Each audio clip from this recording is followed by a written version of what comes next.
Sejak mesin MotoGP 990cc beralih ke 800cc di musim balap 2007, ada perubahan signifikan pada sistem mekanisme klep intake dan exhaust. Sistem klep intake exhaust konvensional sebelumnya di mesin MotoGP 990cc memakai per. Kemudian, pneumatic valve actuation diaplikasikan pada mesin MotoGP 800cc. Tidak lagi memakai per, melainkan menggunakan gas bertekanan tinggi. Mesin dengan cc lebih kecil mengharuskan putaran mesin digenjot lebih kencang kalau maksimum horsepower ingin lebih besar lagi.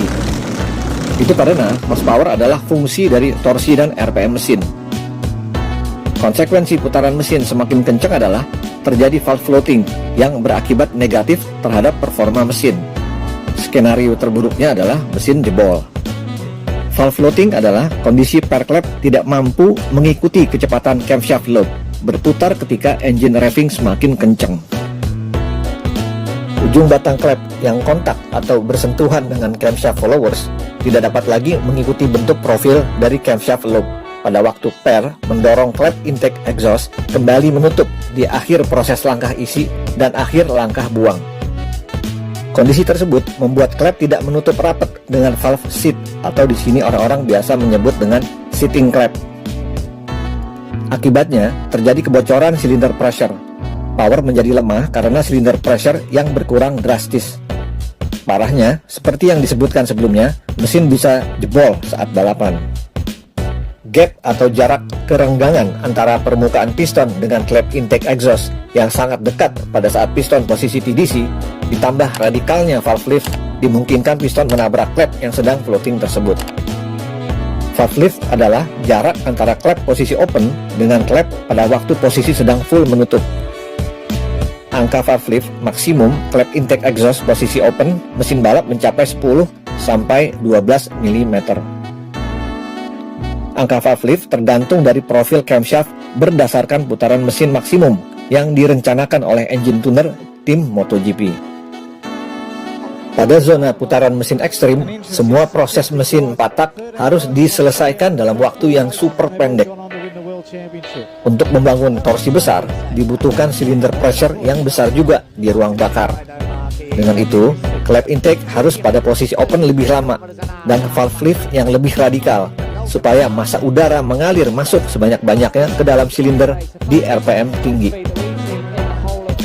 Solusi paling efektif dan efisien mencegah valve floating ialah dengan mengaplikasikan sistem pneumatic valve actuation ini.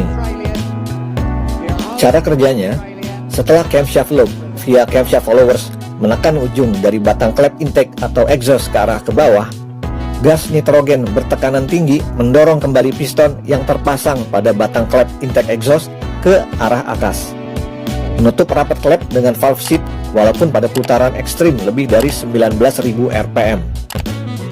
Piston berada di dalam ruang atau chamber unit pneumatic valve selalu terkompres oleh gas nitrogen bertekanan sekitar 2.900 psi. Daya tekan berasal dari gas lebih stabil dan konstan dibandingkan daya tekan dari per. Pada putaran yang sangat cepat, gerakan per dapat berubah dari jalur osilasinya, kemudian menjadi bengkok. Selama pemakaian balap, tekanan di dalam chamber dapat berkurang. Karena itu, untuk menjaga tekanan tetap stabil, disediakan tabung tempat menampung gas nitrogen yang tersambung via pressure regulator. Sistem klep pneumatik ini pertama kali diperkenalkan oleh tim Renault Formula 1 bermesin V6 turbocharger pada pertengahan tahun 1980-an. Setelah era mesin brutal turbo berakhir tahun 1989 dan kembali ke normally aspirated, mesin-mesin F1 V10 V12 silinder revving semakin tinggi memerlukan sistem pneumatic valve untuk mencegah terjadi valve floating atau bouncing. Sepanjang sejarah Formula 1, pada musim balap 2006, mesin CA 2006 V8 silinder 2400cc buatan Cosworth adalah mesin tercepat berputar menyentuh sampai 20.000 rpm. Kemudian FIA sebagai pemegang otoritas balap Formula 1 membuat regulasi membatasi putaran mesin tidak boleh lebih dari 18.000 rpm.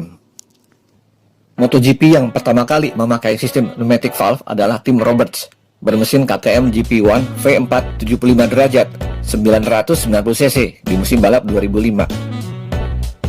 Di era MotoGP 800 cc, semua tim mengaplikasikan pneumatic valve actuation, mengingat mesin revving menyentuh lebih dari 19.000 rpm. Salah satu cara para engine tuner mencegah terjadi valve floating di rpm tinggi adalah dengan memakai klep intake exhaust terbuat dari material ringan, yaitu titanium, juga dengan menambah daya tekan per klep dengan yang lebih kuat. Hanya pemakaian per klep tidak seefisien sistem pneumatic valve di RPM ekstrim.